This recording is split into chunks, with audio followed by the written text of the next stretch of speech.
Anyone is capable of double-crossing, but corrupt cops have the ability to quadruple-cross by betraying their badge, the public, the innocent, and the guilty. Of the rampant police corruption that New York City has experienced over the years, perhaps none were more corrupt than the 30th Precinct of Harlem, which came to be known as the Dirty 30. In the 1970s and 80s, the NYPD not only had a shortage of policemen, but were also criticized for not having enough Black and Hispanic officers. As a result of this, they watered down their previously strict vetting standards of intellectual capacity, physical fitness, and moral integrity. It came to the point that some officials said that only those who exhibited a pronounced psychiatric disorder risked disqualification, and that a functional illiterate could pass the NYPD exam. By the late 1980s, New York City was amidst its highest point of crime due to the crack epidemic which plagued urban areas all across the 5 boroughs. Harlem was particularly affected by the crisis, and drug gangs, violence, and murders all skyrocketed.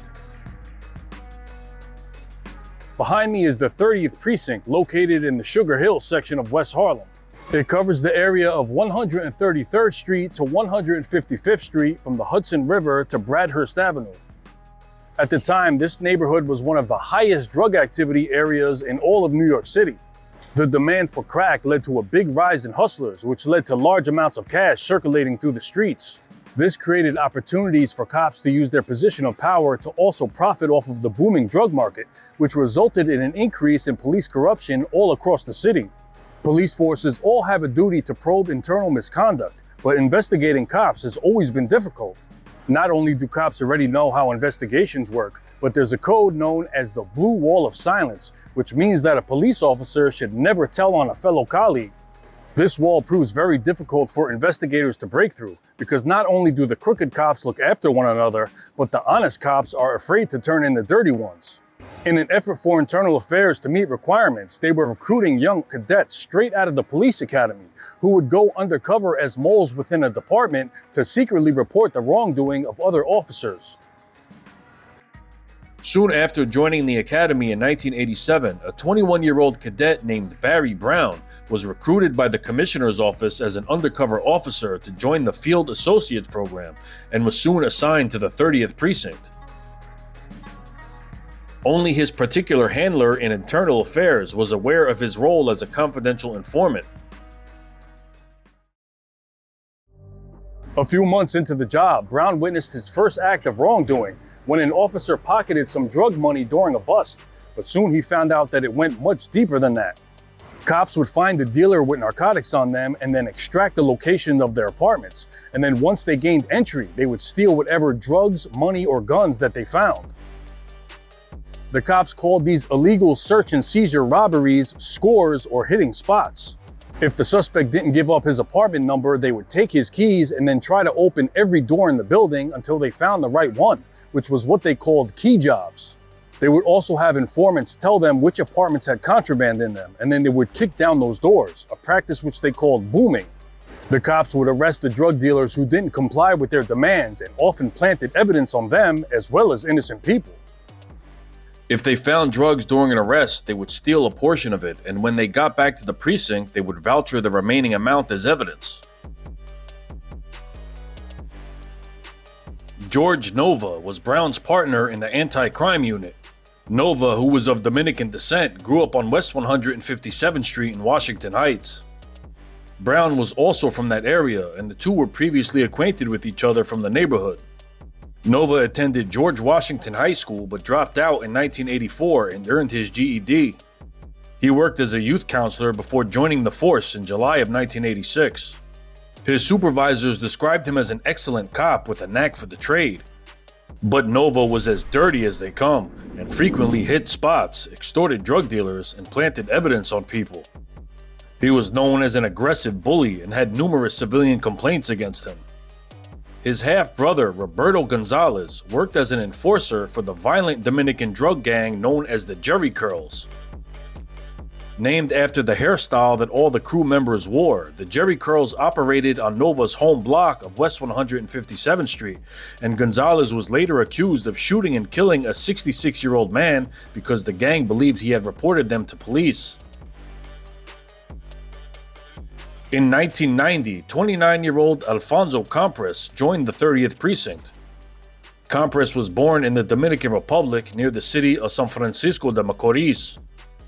He came to New York with his parents and siblings when he was a child and grew up on West 162nd Street in Washington Heights.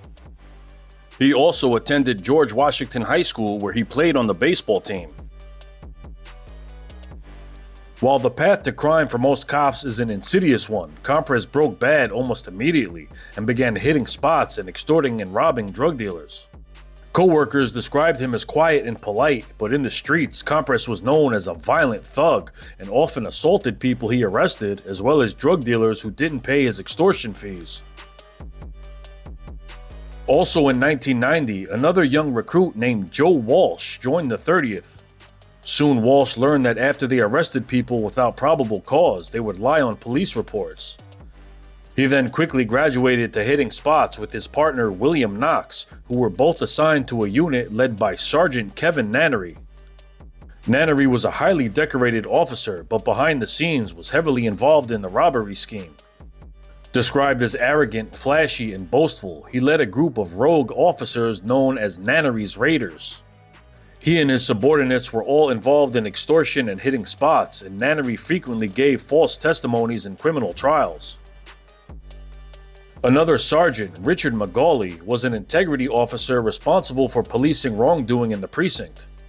But he too was compromised and accepted payoffs from other officers and also gave perjured testimonies. The cops who hit spots together would split the money amongst themselves, and sometimes they would give drugs to informants who knew who to sell it to, and on other occasions they would sell stolen kilos of cocaine to dealers at a significant discount. Barry Brown attended outings, fishing trips, and parties with the same officers that he reported on, but frequently eschewed their offers to join in on the action. On one occasion, Nova invited Brown to hit a spot where there was $40,000, 2 kilos of cocaine, and several guns, but he refused. Brown reported these kind of incidents and things he was told or overheard from other officers, but hadn't personally witnessed most of the things that he was speaking on. After Brown's first year on the job, he reported numerous violations, but no action was taken. Police supervisors were also alerting their subordinates when Internal Affairs was investigating them, and made sure that the whole precinct knew. Once this happened, the dirty cops would stop committing robberies. Then once the heat quieted down, they returned to hitting spots. Drugs were being sold on nearly every corner of the 30th Precinct's territory and was an open-air drug market where you could purchase any kind of drug in any quantity. Violence and shootings were a daily occurrence, and the 30th Precinct was surrounded by such chaos that it earned the nickname the Wild Kingdom. Neighborhood residents were well aware that the cops and dealers were in cahoots. Citizens stopped calling police for drug activity because they knew the cops worked with the dealers and feared that they would be exposed. The most prominent drug organization in Sugar Hill at the time was known as La Compañía. It was led by Dominican kingpin Arsenio Diaz and was alleged to bring in as much as $50 million a year in revenue. There was information linking the cops of the 30th Precinct to La Compañía, and they were allegedly taking payoffs to protect their operation. The dirty cops barely did any policing during their tours and were mainly focused on making scores. They would disappear for hours at a time, with their supervisors not knowing where they were. They also targeted drivers with out-of-state plates, as they were more likely to be involved in the transportation or purchase of large amounts of drugs. If the cops found out about a spot that they wanted to get into, they would make fake 911 calls about drug activity in the building, so they had probable cause to enter. Some of the more heavily involved cops in this scheming squad of Dirty 30 officers included George Alvarez, who was born in Havana, Cuba, and raised in the Bronx. He graduated from Power Memorial High School in Manhattan in 1979 and had no college education before becoming an officer. John Arena graduated from Park West High School in 1981, then attended Manhattan Community College for 3 semesters before joining the police force in July of 1983. Christopher DiLorenzo grew up in Queens and attended William C. Bryant High School in Long Island City, but dropped out in 1979 and earned a GED. He worked as a handyman and airline customer service agent, then became a policeman in 1986.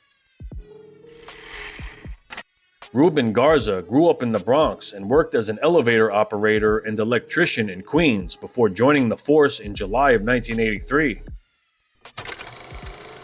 Russell Littenwag Jr. grew up in Paterson and Clifton, New Jersey, and worked as a hospital cook and clerk before he joined the force in 1973, then was laid off until 1980 when he was reinstated and assigned to the 30th Precinct.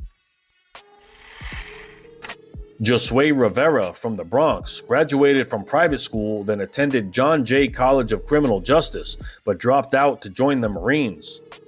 He worked as a security guard before joining the force in July of 1987. Steven Cetedocado grew up in Brooklyn and graduated from Westinghouse High School in 1970 and worked as a shipping clerk before joining the 30th Precinct. He received 20 citations for excellent police work, including 1 commendation. Alberto Vargas from the Bronx dropped out of Adlai Stevenson High School in 11th grade and later earned a GED. He worked as a waiter, clerk, and jail guard before joining the police force in December of 1984. Randolph Vasquez grew up in Queens and dropped out of the High School of Art and Design in 1975. He worked as a security guard, stock clerk, and bartender before becoming a policeman in 1985. Michael Walsh grew up in Queens and graduated from Power Memorial in 1979 and worked as a deckhand prior to becoming an officer in July of 1986. By this time, Alfonso Compres and George Nova were 2 of the most deeply involved in this scandal, and they looked after one another. Compres had a fearsome reputation due to his vicious nature and was known by dealers as El Abusador, meaning the abuser in Spanish. Nova and Compres were frequently accused of using excessive force, and the 2 had piled up dozens of complaints between them. The officers were making a nice living off of their rackets. Compres collected over $2,000 a week in extortion payments and stored the cash in a closet in his home in Monroe, New York. Joe Walsh and David Benitez collected weekly payments from drug dealers to allow them to conduct business with no fear of arrests. Sergeant Nannery bought a new car, had a nice home in Rockland County, and paid to attend John Jay College of Criminal Justice. But his hubris had brought a cloud of suspicion on him from his colleagues, who wondered how he afforded all of this on a salary of $50,000 a year with an unemployed wife who was expecting a baby. Michael Walsh regularly stole cocaine stashes and arranged them for resale with other officers. He also pulled off the biggest known score. During the search of an apartment, he found a bag of $100,000 in cash and split it with his partner. He spent most of the money on alcohol, gambling, and loans to friends. By now, Nova was also operating his own independent extortion racket and had become extremely brazen, moving like he was untouchable. One time, a narcotics division from a nearby precinct was running surveillance on a drug spot when they witnessed George Nova out of uniform enter a building. A few minutes later, Nova came running out of the building, and close behind him was a man chasing him with a gun. The cops then jumped into action and arrested the armed man as Nova ran off. As it turns out, Nova had went there to collect a payment from a drug dealer who was fed up with his extortion and bullying tactics. When cops from the 30th Precinct encountered undercover narcotics officers from other precincts in court buildings or at mutual hangouts, they would try to find out where they were making their undercover buys, which the other cops found very suspicious. Supervisors were well aware of the corruption, and one time the commander made a speech at roll call saying that he knew they may need to do certain things to survive, but if it ever comes back to you, keep quiet. What this meant to the officers was that it was okay to steal from drug dealers, but if you ever get arrested, don't snitch on anyone else. In October of 1991, witnesses said that they saw Officer Joe Walsh dragging a handcuffed 58-year-old woman down a flight of steps while beating her. Then in early December, Walsh and other off-duty cops from the 30th Precinct were leaving a bar in the Bronx when Walsh and his partner William Knox got into an argument. Walsh took out his service weapon and started waving it around and accidentally shot Knox in the arm. Before taking him to the hospital, the officers concocted a story of a black man attempting to mug Knox in Washington Heights. Cops went to the scene to investigate and even brought a suspect to the hospital for Knox to ID, but he denied that he was the suspect. That incident made the newspaper. After several years of working undercover, none of Brown's reports led to any disciplinary action or the firing of a single officer. Brown was the only one that didn't know that he was a scapegoat, and Internal Affairs had no intentions of exposing corruption because they didn't want to embarrass the department or cause a scandal. In May of 1992, a dirty cop from the 75th Precinct in East New York, Brooklyn, named Michael Dowd, was arrested with 5 other officers for drug dealing, and soon a major corruption scandal in the 7-5 was uncovered. 2 months later, Mayor David Dinkins appointed Judge Milton Mollen to lead the Mollen Commission to investigate police corruption and held hearings with witnesses testifying about the violations in various precincts. Dowd appeared before the commission, and his shocking admissions brought public attention to the extent of the misconduct within the police department. Around this same time, the DA's office, led by Robert Morgenthau, also started an operation to investigate the NYPD. By now, the Dirty 30 cops had set up many dealers and innocent people with planted evidence. In June of 1992, a Dominican immigrant with no criminal record named Daniel Batista was hanging out on a stoop on 149th Street when officers James Velez and David Benitez approached him and took his keys. They then went into the building and ran a key job, and when they didn't gain access to any apartments, Officer Benitez left and then returned with a gun that he planted on Batista and then arrested him. Christopher DiLorenzo regularly stole cocaine and money and divided the profits amongst him, his partner Alberto Vargas, and a drug dealer who operated out of a bodega. DiLorenzo was paid $500 a week by several drug dealers on West 146th Street to not only protect them from arrest, but to protect them from other corrupt officers who may try to steal their money or drugs. Whenever DiLorenzo heard fellow officers being dispatched to West 146th, he would immediately race there to stop them from bothering the dealers who had paid him. From 1991 to 1992, DiLorenzo took in nearly $50,000 in cash payoffs and had resold more than 4 pounds of cocaine. Josue Rivera pocketed weekly cash payments from dealers at 140th and Amsterdam to protect them from arrests. The cops often pulled over vehicles that they believed were driven by drug dealers, and sometimes they would search their cars, take whatever money or drugs they found, and then send them on their way, while other times they would arrest them and keep a portion of the drugs for themselves. DiLorenzo and Vargas once pulled over a vehicle, and in the car they found 20 bags of cocaine totaling 2 pounds. They stole 10 bags, arrested the dealer, and vouchered the other 10 bags.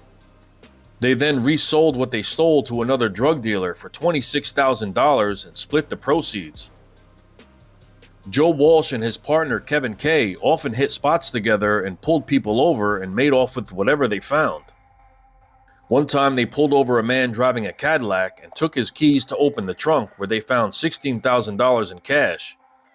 They let the driver go and split the money. During one incident, George Nova and Randolph Vasquez were in a car chase when they witnessed 4 ounces of cocaine being thrown from the vehicle. They came to a halt, recovered the package, and later resold it to a drug dealer named Ralphie.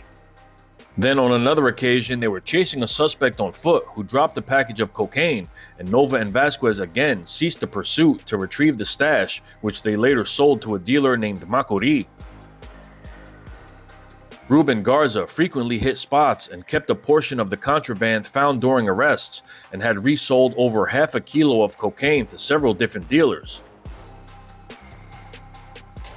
On one occasion, a man complained directly to Sergeant Nannery about drugs being sold in his building on West 150th Street.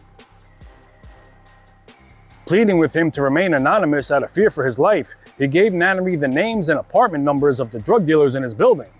2 weeks after this, the girlfriend of a drug dealer approached the man and threatened him, saying that they knew he was talking to police. By May of 1993, the corruption within the 30th Precinct was brought to the attention of the Mollen Commission, who began to investigate. And soon thereafter, the DA set up Operation Domino to investigate the 30th Precinct as well. The DA got information that payoffs were taking place inside of a bodega, and they set up a stakeout where they witnessed known drug dealers and police officers coming and going. They saw their chance to leverage the owner and had a drug dealer go undercover and sell $19,000 worth of illegal food stamps to him. After police confronted the owner about this, he admitted to being a bagman and agreed to cooperate. They wired his store and set up a camera on the top of a pole across the street. After 2 months of surveillance, they noticed George Nova was coming and going more than anyone else, and he came by every Wednesday at 2 p.m. to pick up an envelope of shakedown money. Then in July, they set up a sting using a car with out-of-state plates that was equipped with video recorders and had an undercover who appeared to be a drug dealer driving it. Soon the bait was taken and the car was pulled over by Officer George Alvarez, who was caught on camera taking $2,000 in cash out of a paper bag in the front seat, and then he let the driver go.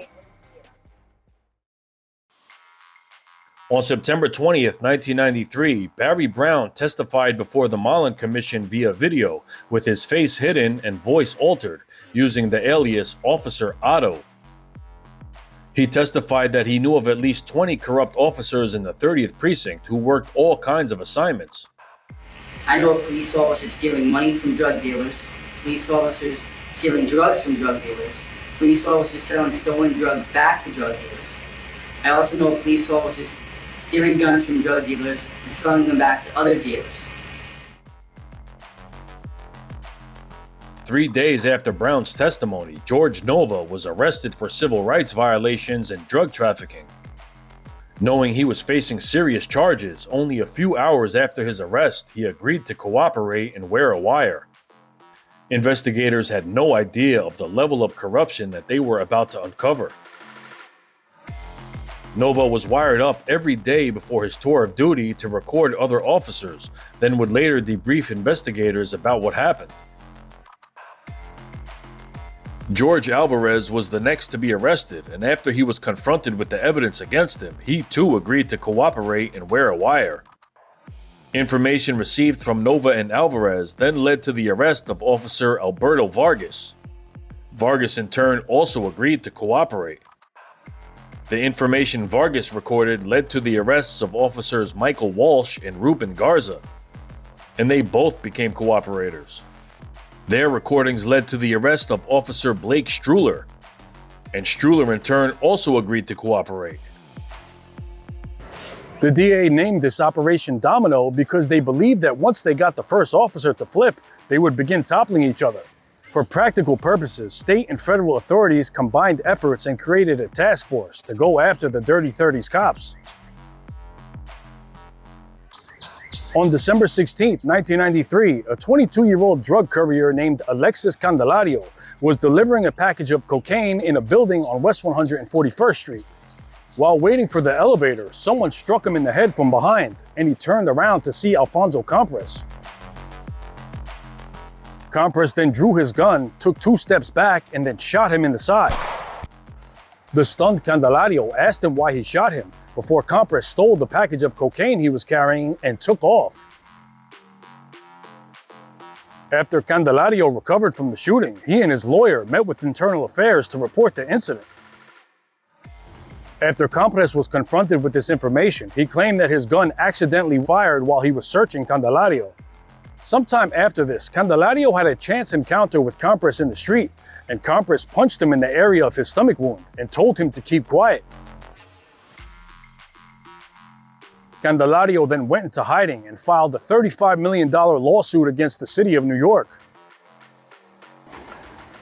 After fellow cops noticed a glaring change in George Alvarez's once jovial demeanor, suspicions about him arose. One morning in February of 1994, George Alvarez was in the 30th Precinct when another officer named Stephen Morrissey accused him of being a rat and went to pat him down for a wire. Alvarez then pulled out his service gun, and when Morrissey went to push the weapon down, it fired a shot into his foot. Following the shooting, the precinct's commander covered up the incident. But after months of several officers going undercover and wearing wires, the 30th scandal was already blown wide open. On April 15, 1994, authorities carried out the biggest takedown of active police officers in New York City history.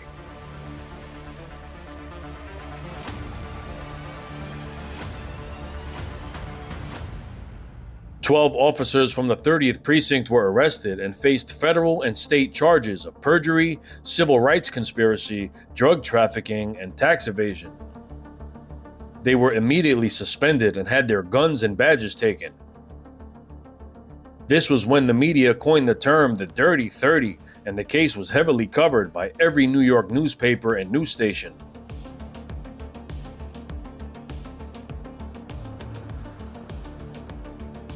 Alfonso Compres faced the most serious charges of all of those arrested. Among his counts included assault, robbery, extortion, and tampering with evidence. Believing him to be a risk to flee to the Dominican Republic, his bail was set at $2 million. He put his house up, and 12 of his family members co-signed the bond and surrendered the deeds to 4 homes, and he was released a week later. A few weeks after this, 11 more officers from the 30th were removed from active duty. In the days prior to Alfonso Compres' arrests, authorities put up Alexis Candelario in a hotel room for his protection. After the dominoes continued to topple, Blake Struller's recordings led to the arrest of Officer William Knox. Then William Knox also agreed to cooperate and began recording conversations with his partner Joe Walsh. Knox also confessed to lying about the mugger incident and admitted that it was Walsh who shot him in the arm. On June 6, 1994, Joe Walsh was arrested as he was leaving his home. After the damning evidence against him was revealed, he too became an informant and began wearing a wire. But his duties abruptly ended one evening at Shea Stadium when he attended a ball game with officers Theodore Giovanello and Kevin Kay, who discovered his recording device. Kay threatened him with a gun in the parking lot, and Walsh took off running. Soon afterwards, Kay and Giovanello were arrested, and they both began cooperating. Their information implicated Sergeant Nannery. At some point in 1994, Brown's identity was revealed, although it's unknown exactly how, and afterwards he began receiving death threats. His former partner George Nova initially denied that Brown had been part of any wrongdoing, but after finding out that he was Officer Otto, he changed his tune.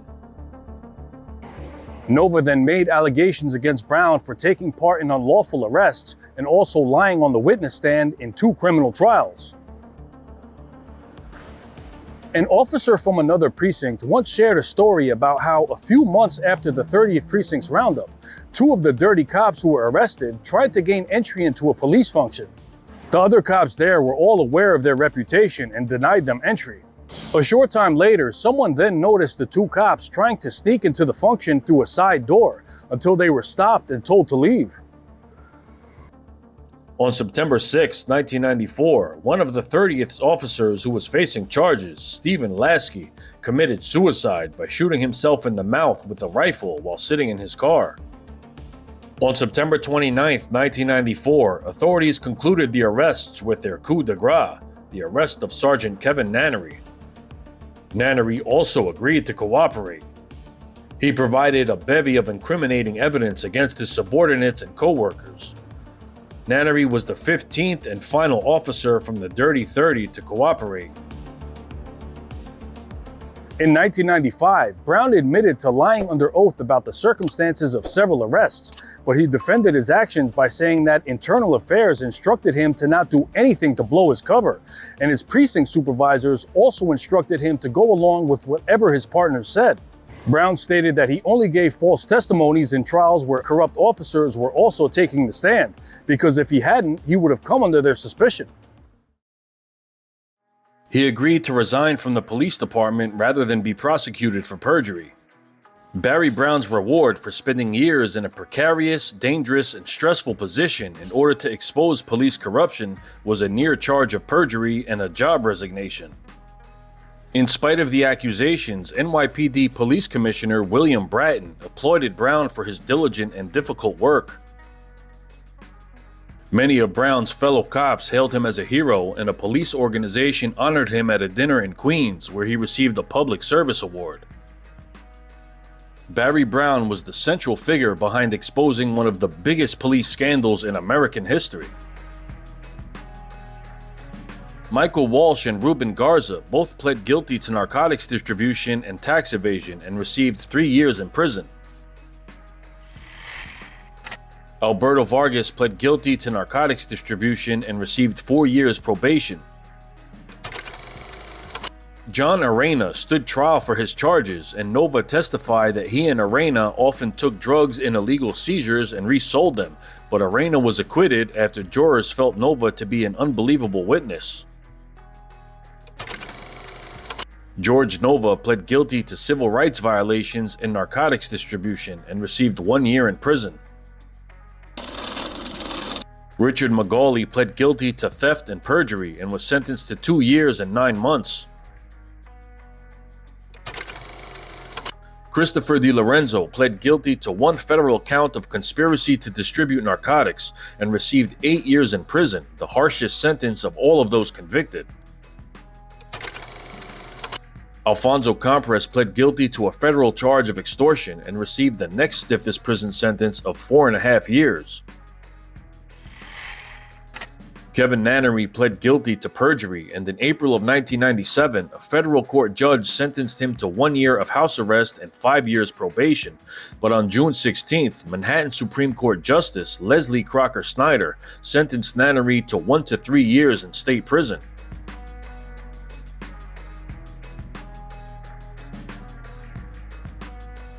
"34 officers were implicated in the Dirty 30 scandal, which was around 20% of the precinct. Out of that number, 30 were convicted, 1 was acquitted, 2 cases were dismissed, and 1 committed suicide. Of the 30 convictions, 11 of the former cops received sentences of 1 year or more. Ironically, the number of convicted officers also matches the precinct number, making the Dirty 30 a completely fitting title. Several cops confessed to lying on the stand, including Joe Walsh, who admitted that he gave perjured testimonies in 75 trials. Investigators identified 2,000 cases where the officers' false testimonies tainted the evidence. Prosecutors dismissed cases against 98 defendants and also released numerous people from prison. At the time, over 25 lawsuits were filed for excessive force and wrongful arrests, with several receiving 6-figure settlements. Alexis Candelario settled his $35 million lawsuit for $97,000. After Barry Brown appeared on the news program 60 Minutes, the owner of Burlington Coat Factory saw the show and sent Brown a letter expressing his admiration for his service and extended him a job offer. Brown accepted and spent over 20 years working as Burlington's head of security.